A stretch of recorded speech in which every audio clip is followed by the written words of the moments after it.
Get out. You don't belong here anymore, Marcus shouted, throwing another box of my things onto the lawn. I stood still, watching my childhood photos scatter across the grass, trying not to cry. My name is Olivia. At 29, my own brother was kicking me out of the house where we grew up. Our grandma, Elena, had raised us here after our parents died in a car accident. This was the house where she taught me to bake apple pie, where she helped me walk again after my own accident. Marcus, please, I said, my hands shaking. Grandma left this house to both of us. You can't just. Can't what? He smirked, tossing more of my stuff. I deserve this house. I have a future. You just paint and teach kids. What a waste.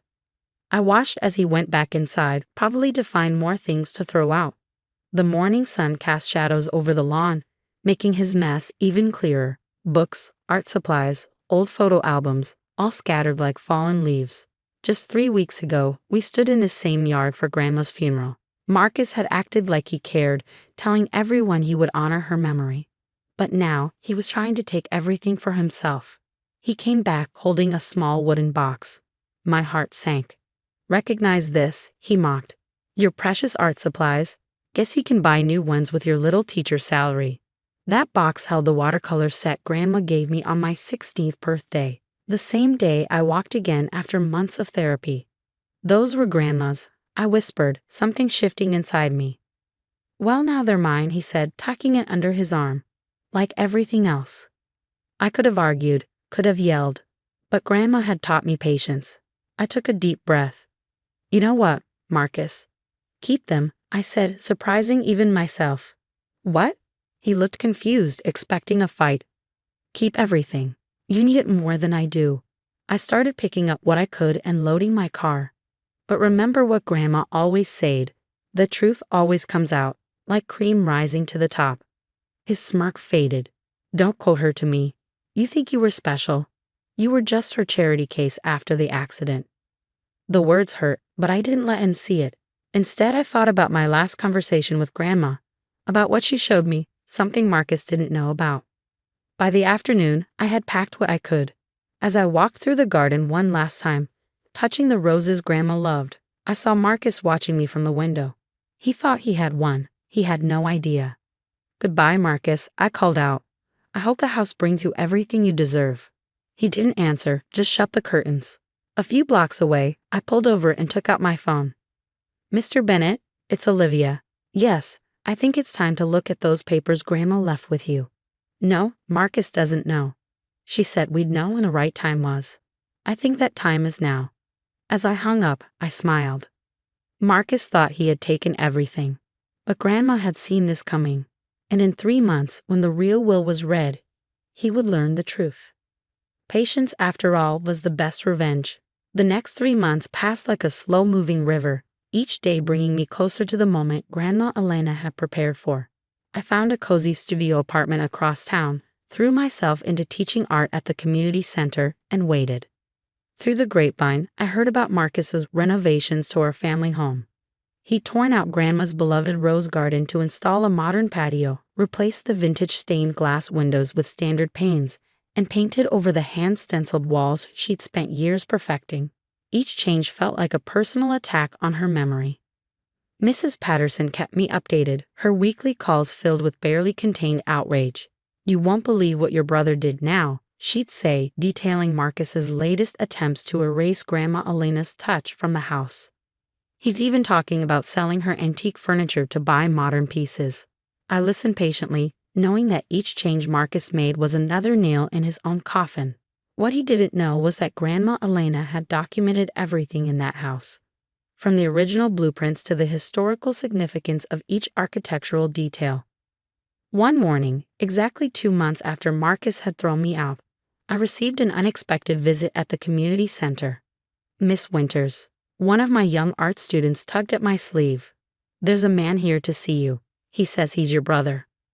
I found Marcus waiting in the hallway, looking uncomfortable among the children's artwork displayed on the walls.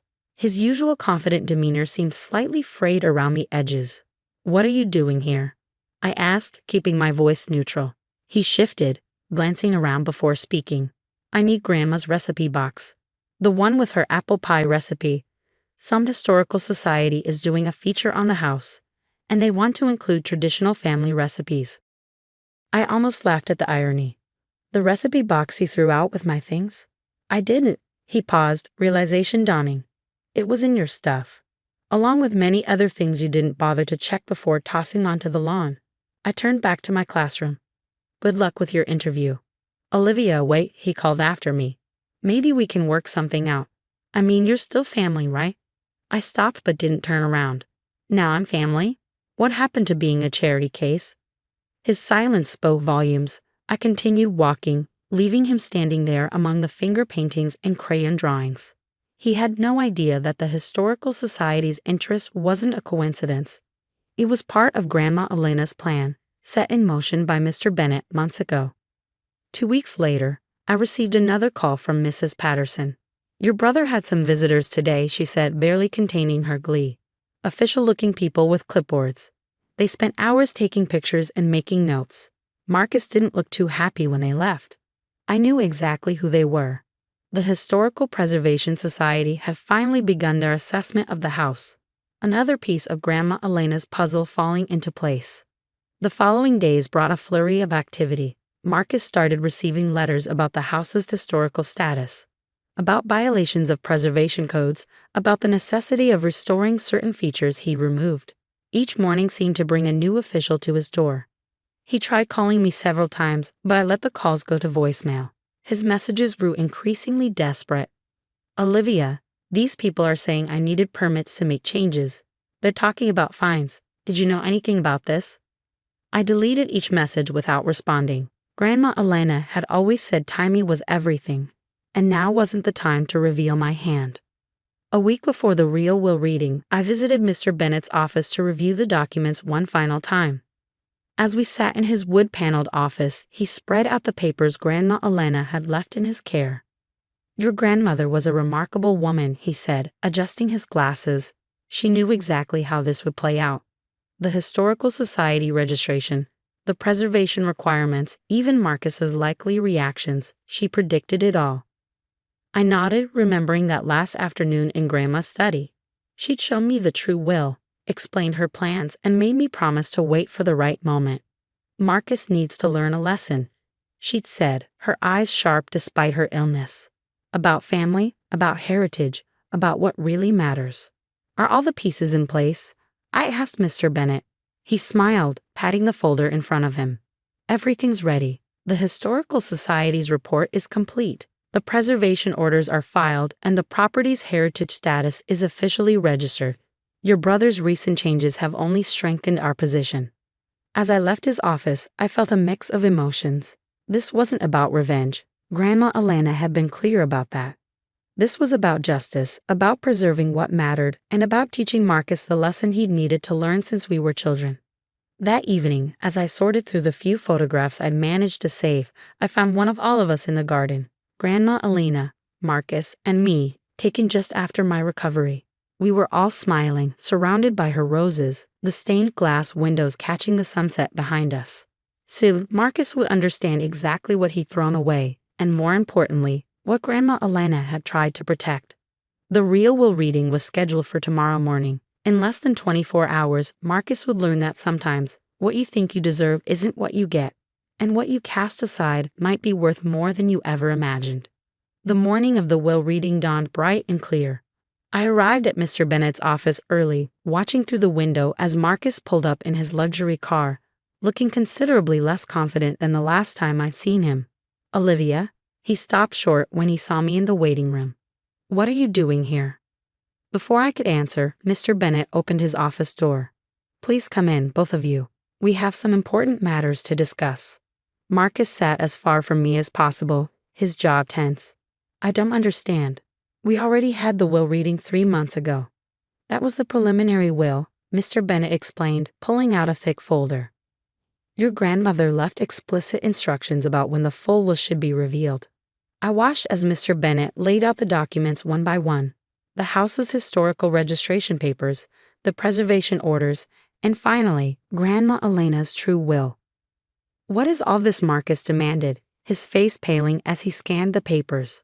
Your grandmother registered the house as a historical landmark 6 months before her passing, Mr. Bennett explained. All modifications must be approved by the Historical Preservation Society. The recent unauthorized changes you've made have resulted in significant fines. Marcus slumped in his chair. But I own the house now.